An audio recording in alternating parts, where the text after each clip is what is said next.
Hey everyone, thanks for checking out another episode of Wonderful Garbage. I am your host, Angela, and this is going to be a garbage opinions episode. I honestly haven't done one of these since the first season of The Secret Lives of Mormon Wives, so it's only fitting that we do another garbage opinions episode on season 2 of Secret Lives of Mormon Wives. So I know it's been out for a little bit, but I, like a lot of people, really like this show. It's chaotic, it's messy, it gives vintage housewives. It's like a pre-housewives show almost. And I just want to share some of my thoughts on it. I'm going to structure this episode where I talk about each of the wives individually, kind of what they went through throughout the season, and then we'll talk about some of the main things that happened, especially the cliffhanger that we have at the end of the season, which has now been talked about on multiple podcasts. These girls are booked and busy. It's like I almost wish that they had a reunion for this season instead of having everyone just on Nick Vile's podcast. That would be great. The fact that I've had to listen to his podcast is upsetting. But in all fun, I'm going to share my thoughts on each of the wives, things that happened throughout the season, and what makes this just a really great reality TV series. This will probably be a 2-part episode just because I do have a lot of notes on it, and so this will be part 1. Check out part 2 once it's out. Alright, let's get into The Secret Lives of Mormon Wives, Season 2. I mean, just what a freaking show. It's definitely not the mom talk core values that they keep talking about. So throughout the series, we hear the women talk about the core values of mom talk. The core values are forgiveness, and we uplift each other, and we're supposed to be supportive. Like, these are supposed to be good friendships that we have. And it's like, where? The friendships on the show are far and few between, like, the real genuine friendships. Like, I really think Macy and Michaela have a genuine friendship. From what it sounds like, they were friends a couple years before the show even started, before they started casting, so that's great that they already had a foundation of friendship to build on. And, like, that's kind of it. I think there is a lot of, especially we see this season, a lot of changing friendships, so it's hard to really see the women have any loyalty to each other because they are also in a business together, which is so interesting. We see a lot of behind the scenes and fourth wall stuff in this season. A lot of discussions about contracts and pay because season 1 was so successful, and we'll get into the Demi and Jesse of it all as we go through the episode. It's really those stuff that housewives would fight about behind the scenes that we might see come out in a reunion. But these ladies are putting it all out there because it really did affect a friendship that we thought was a solid one between Demi and Jesse. It's also really interesting, this whole mom talk business is dependent on each of the women. Their personal actions can affect the group business. Like, they really do rely on each other. And again, we know that we have that with the housewives, but we really do see it more on this show because the housewives, they do have their own businesses and their own money and their own things. But the fact that this group of women got famous based on a TikTok group that is their income, they really do have to work together, and they don't always have to get along because it does bring the drama, but at the end of the day, they do have to have the same foundation and trust in each other that they're going to handle their individual business for the success of the group business together. But, I mean, wow, these women are messy and they are chaotic. So ready for season 3. I know that they are filming it currently. It's like they take no breaks. There's no breaks in Mom Talk unless you leave the group and then try to come back. It's all pretty high school though. Everything in Mom Talk is very cliquey. Their popularity is kind of based on social media. the more likes you get, the more popular you become, the more views, the more following you have. Which is why I think it's hard to have loyalty in this mom talk group. It's kind of like the following goes with who has the most popularity and who hasn't let it go to their head, aka Demi, which we will definitely get into that. Also, Poppy has really infiltrated mom talk. I don't know if I've seen so much brand placement for something as I had for Poppy throughout this entire season. I love it though. It's a Texas-based and a woman-owned company that I think is now at like $1 billion value. It's huge. But goodness, it was in everyone's fridge. It was at most, if not all of the parties and get-togethers that they had in this season. Also, these mom talkers love to fight in the comments. Again, their business is social media, so they are in these comments for people. They're spilling tea on all of the podcasts. Like I said earlier, Nick Vial's podcast, I mean, he got the most insane amount of views this whole past week, having all the ladies except Whitney and Taylor were not able to come to an agreement, I guess, for being on the show. Nick, I think, had mentioned that just him and Whitney couldn't come to a certain agreement about certain things to have her on. And then with Taylor, it sounds like there were some issues with Dakota kind of getting in the way of her being able to be on the podcast, which I thought was really interesting. So minus that, he's had everybody else on his show. I mean, I'm just exhausted trying to keep up with everything. I just kept adding more and more to these notes because there was so much coming out. These women have to be exhausted. Let's talk about the intro of this new season of Mom Talk. It reminds me of La Llorona, if you know that Mexican scary folktale. It's a tale of a woman who walks around rivers mourning her children that she drowned because her husband had cheated on her and she flipped out and drowned their children. It's a whole Mexican folktale, and it's was meant to scare you as a child, the La Llorona, but they're all coming out of the water and they're all soaking wet, and it just totally reminded me of her. It's so funny.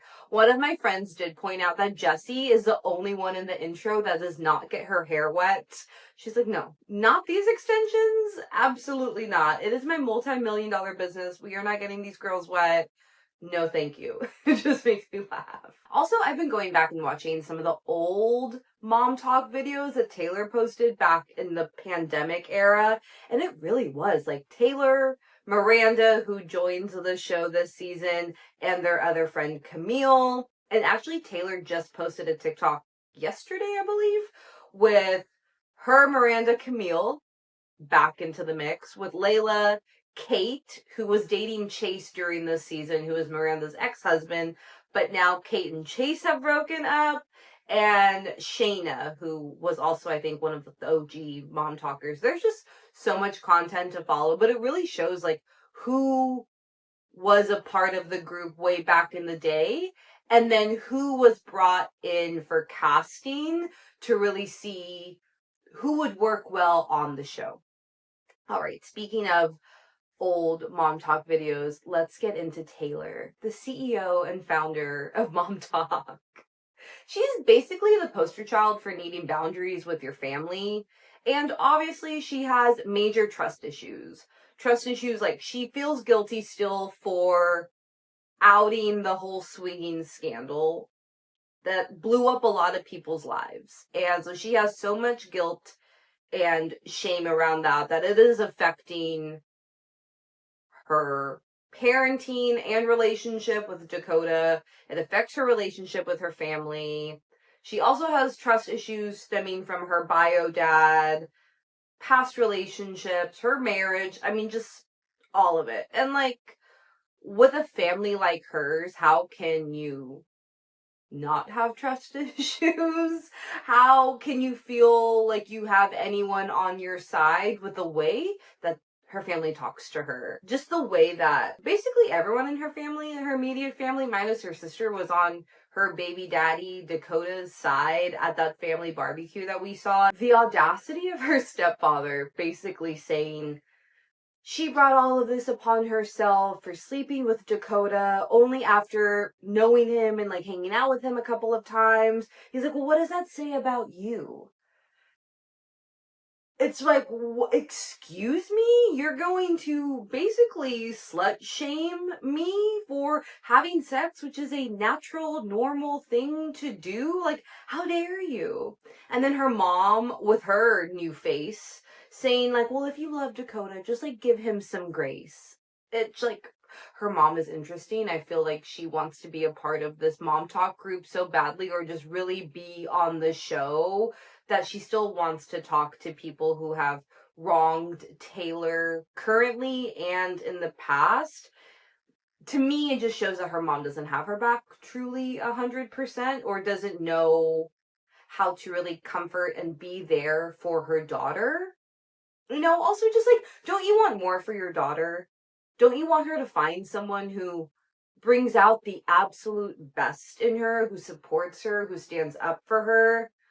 I do agree with her stepdad saying that her and Dakota started their relationship on a foundation of shit. Like, Dakota was recently sober.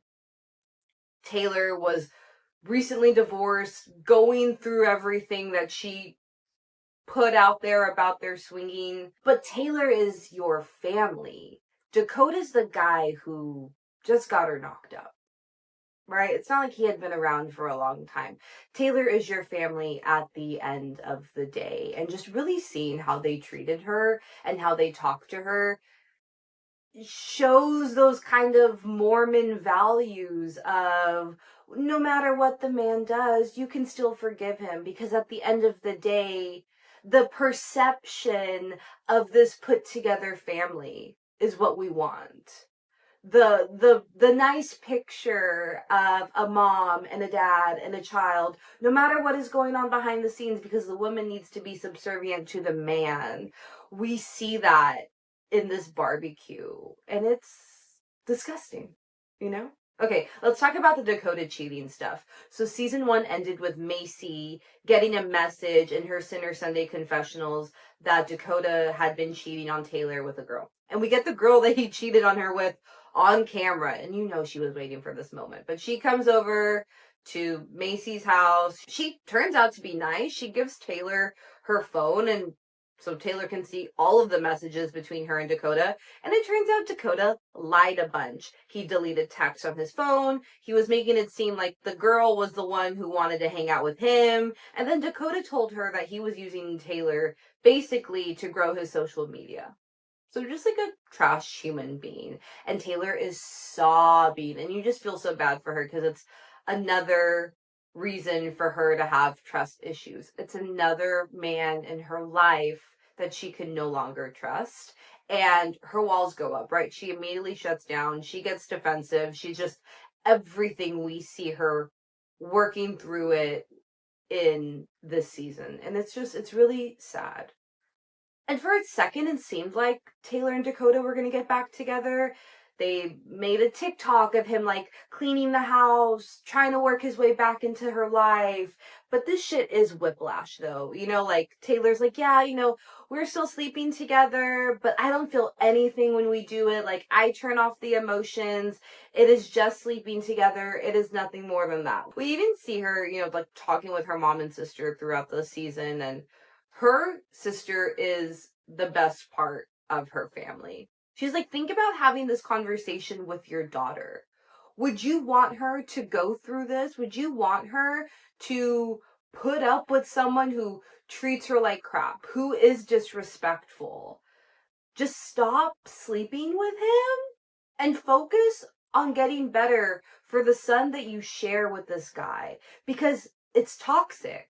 And it continues to be toxic, and it's not getting better. And I love that advice that her sister gives her. And even after the Halloween party, which we will get to next, Taylor just isn't sure if she wants to date Dakota, but she knows that she does need to work it out in therapy. She has a lot of self-worth issues, again, guilty around exposing the swinging scandal. We see a therapy session with her and Dakota after the Halloween party where he really wasn't sticking up for her. Taylor blew the fuck up on Chase, who was a part of the swinging scandal with her old best friend Miranda, who joins the show. And Dakota was really more on Chase's side and not being there for Taylor. And it comes out in their therapy session, and he understands that he needed to have her back no matter what. And we know that they're not together in real time because of all the messy TikToks that are going on. Okay, the Halloween party that Jessie hosts. Messy Jessie. I freaking love it. So she invited the girlfriend of Miranda's ex-husband, Chase, knowing that Chase would come to the party as well. He was the one who actually did want to sleep with Taylor. Like, he would, I think Taylor came out and said, like, she had a sex dream about Chase, and she told Chase, and then Chase did want to pursue something with Taylor outside of their little swinging group, which ended up really, like, they never slept together. They never slept with each other's husbands. It was like Taylor and Miranda making out, and then them having sex with their husbands in the same room, in the same vicinity. So that's all it really ended up being, like drunk, making out, flirty games, and then having sex with each other's husbands. So they never like really did sleep together, but it was a lot for their Mormonness and for being together in this group dynamic type thing, you know? So Taylor just basically goes off on Chase, and Dakota goes off on Chase for things that he has said in the past. And this party is messy. It is very much giving high school. There's so many exes there and people that have slept with each other. But I really did like seeing Miranda and Chase's now ex-girlfriend, Kate, being friendly with each other. Like, Kate was having a really hard time with Chase yelling at Taylor and going back at her, and like Miranda's comforting her, and that was like really, really sweet. It was very chaotic. I think Taylor gets triggered really easily by things, and the second Dakota wasn't on her side, it just escalated it even more. All right, let's talk about the CMA drama. So Taylor gets invited to present an award at the CMAs, and she's the only one out of Mom Talk that gets invited. She's there, she posts about it on social media, of course, but then she comes out and says that nobody else supported her on social media, which they all were texting her privately, they were congratulating her, so happy for her, but they weren't doing it on social media, which is, again, like a part of their job. It does look weird if you don't support online. Macy said that she had seen it, but then was busy that weekend and forgot to like follow up and actually comment. Some of the women just didn't do it at all. And again, with that fan base and that following, we see it in the Housewives, we see it in the Bravo universe.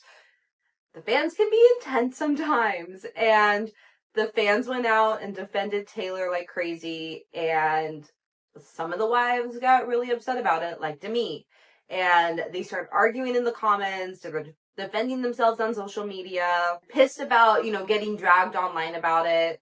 And it's just hard because Taylor is kind of seeking that social validation versus what the girls were doing offline, which was actually being supportive friends. And so that is kind of Demi's intro into, look at Taylor doing this. She's not doing something great for Mom Talk. She's irate. She is unpredictable.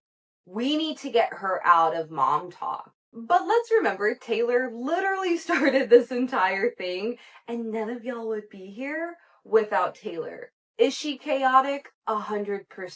But you guys all have this notoriety because of her, really. We do see Taylor apologize to the group for starting the drama online. She was just hurt by it. Demi just doesn't accept it. She is rage texting the group like crazy, tells her that she has an atomic bomb coming. And this is really like the Demi start of the takeover that goes horribly wrong for her. But so much of this season is Taylor not feeling worthy of love, of a relationship, of success. her parents are telling her that everyone has forgiven her for outing the whole swinging scandal and that she just needs to forgive herself, which was surprisingly nice.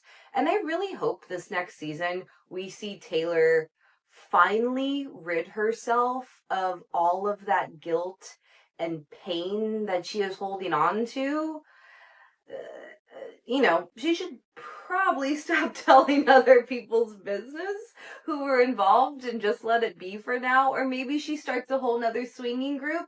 Who freaking knows? But I would love to see the next season just Taylor really working through it more and living her life and not having that guilt anymore. Okay, let's talk about Miranda. So Miranda was a part of the OG Mom Talk in the swinging scandal with Taylor. She's now joined the season because she sees how successful it was. And we see in like her first hangout with the girls, Demi just really coming out and being like, so were you involved in the actual swinging part? So good job, Demi. You're moving that storyline along. She says she only played spin the bottle games, but all of the ladies have heard something different. And it does come out by Taylor, who's listing all of the things that her and Miranda did, which again was like making out, not sex, but sexual things. And I'm torn because like Taylor made the choice to out all of this, right? Which again, she still feels guilty about, but she can't also force everyone to out themselves and like be on the same page of everything and just to be as open as Taylor is being. And Taylor even says in the show, she's like, if you're not going to be honest, I'll be honest for you. Which, no. Taylor, you can be honest about your own things and let other people be honest about their stuff when they feel like it. Like, it's a big thing, especially in their Mormon community. Like, it's pretty shameful to be going through all of this stuff, and if you're outing someone else's stuff that they didn't want out there, that's going to be really hard to rebuild the friendship. We don't see too much from Miranda in like the drama of it all because she's just getting back into the group, or she's trying to get back in, which is just really funny. Them acting like it takes a lot to get back into Mom Talk, when Miranda was literally one of the original people in it. Also, it's not like this prestige job thing. Like, it's just literally you guys posting TikToks and getting hella great brand deals. It's like you need to put in this many hours of videos, you need to attend this many events, you need to have X number of followers, you need to kiss our feet.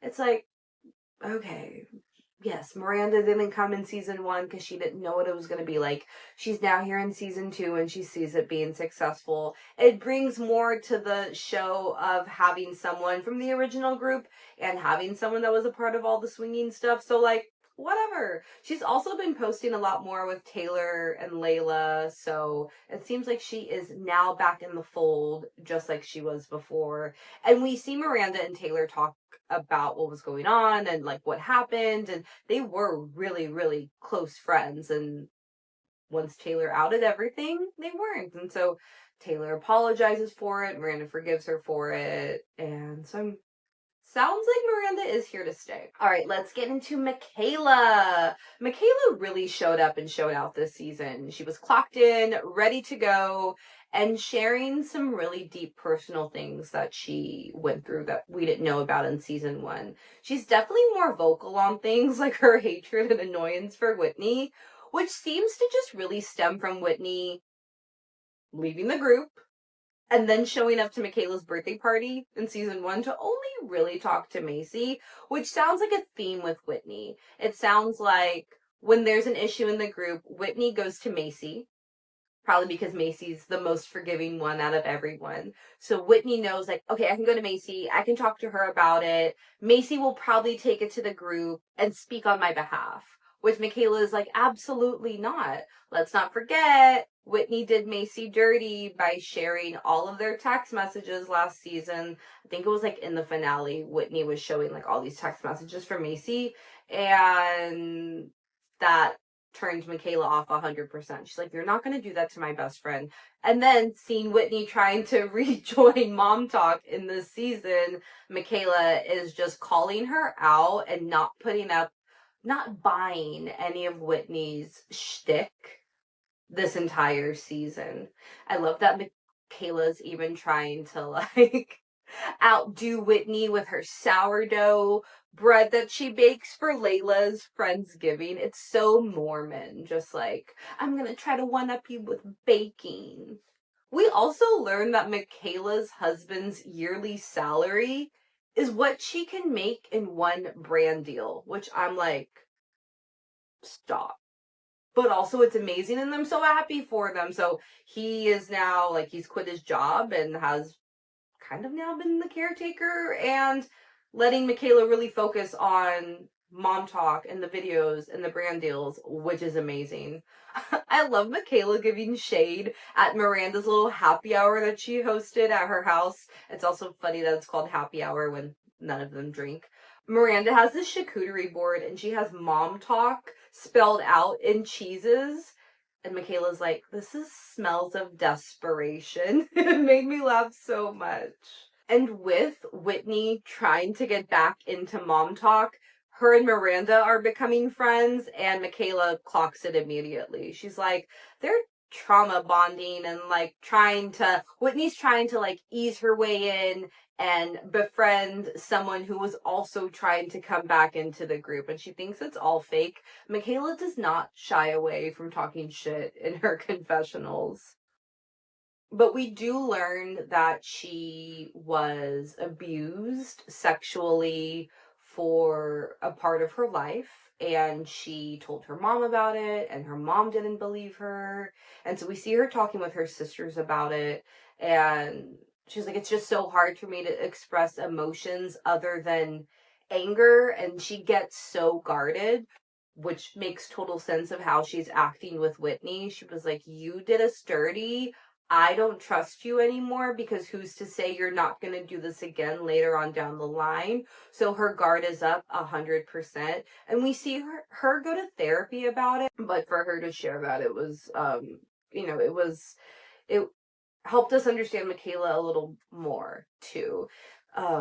Also, from the timeline, when it stopped to when she like got pregnant and got married and met her husband, it was like a year or two. So she has really been through a lot in her life, and maybe that does stem from her rashes that she gets, right? Her chronic illness that they're still trying to figure out.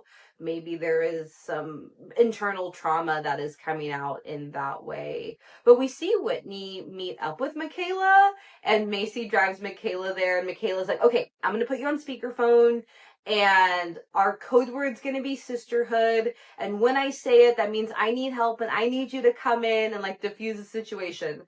But it's so funny because Michaela ends up muting herself. So Macy can't hear anything while she's outside in the car. Whitney's like, look, you are making videos about me on TikTok, making fun of me, talking shit about me. Like, this is not okay. And Whitney's like, I don't care.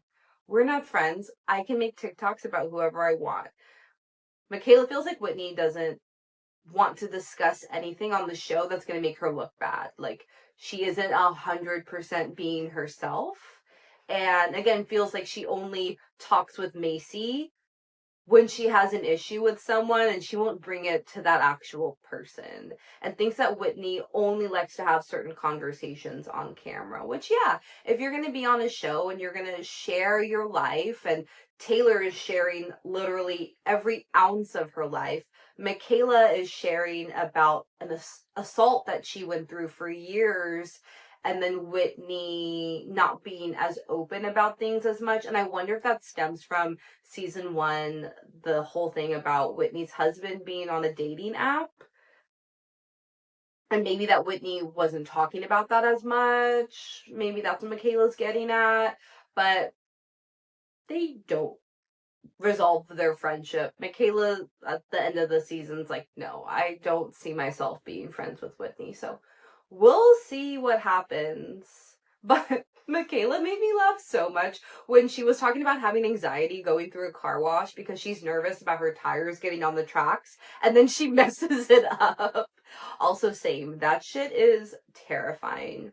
But I really do love Michaela's friendship with Macy. From all the interviews that we've been getting lately, it seems like they really do have a genuine friendship. We see them get pregnant around the same time. We see her go with Macy to the crash site of Macy's ex-boyfriend. Macy hadn't been there since he passed away. And so seeing Michaela go with her through that, and God, that was so incredibly sad. But it just shows what a real, genuine friend Michaela is. And then recently they just did a gender reveal together, and they're both having girls, which is so freaking cute and exciting. And I actually think they just filmed a joint baby shower or some sort of celebration with all the girls. Demi was even there, even though she said that she wasn't going to return to the show. Which is a total lie because they are making money. It was the #1 show on Hulu for the entire week. Like, these girls are making coin. Demi's not gonna walk away from that, you know? But it was interesting to see Michaela in a different light this season, so I am really interested to see what she is going to be like in this next season. All right, let's wrap up this part 1 with a talk about Macy, and then we're going to start part 2 with all things Jen. Macy really seems like just a great, genuine person who has a good head on her shoulders, but I could not remember what her husband looked like for the life of me. When they showed him on screen, I was like, who is he married to? And then finally, when I saw them filming together, I was like, oh, that's Macy's husband. Literally could not remember who it was. But she is booked and busy. She's gotten a book deal. She hosted a celebrity pickleball tournament in Arizona, which is hella random, but good for her. But we learned that she started writing a book when she was pregnant with her first child in college. She was got pregnant by her college boyfriend, and then he ended up dying in a car crash. She was about 13 weeks along, I believe. And she said they were fighting that day. She was texting, kind of like rage texting him, and she never heard back from him. They had text back and forth, and then all of a sudden, nothing. And she didn't know what happened. Later on, she found out online that he had passed away. And she had no idea. She was waiting for him to text back, and he never did. And my heart sank. This whole thing is just so, it's just incredibly sad. So she was saying it's like really therapeutic to be able to write it out. And we see her go over to her oldest son's grandparents' house, the parents of her boyfriend that passed away. And she talks with his mom about the book and how she still hasn't gone to the crash site, which we saw her and Michaela go to, that it had just been too hard. She doesn't think that she's really fully processed his death because she had to focus on the pregnancy and then being a young mom in college. And I really love to see how she still has a relationship with his parents and goes over to see them. It is really, really sweet to make sure that her oldest son has those grandparents in his life. And he plays baseball just like her boyfriend did. And it was really special to see that. And then we see that she has been going through IVF to get pregnant. She's been keeping it a secret and really trying to stay stress-free with the group, which is hella hard.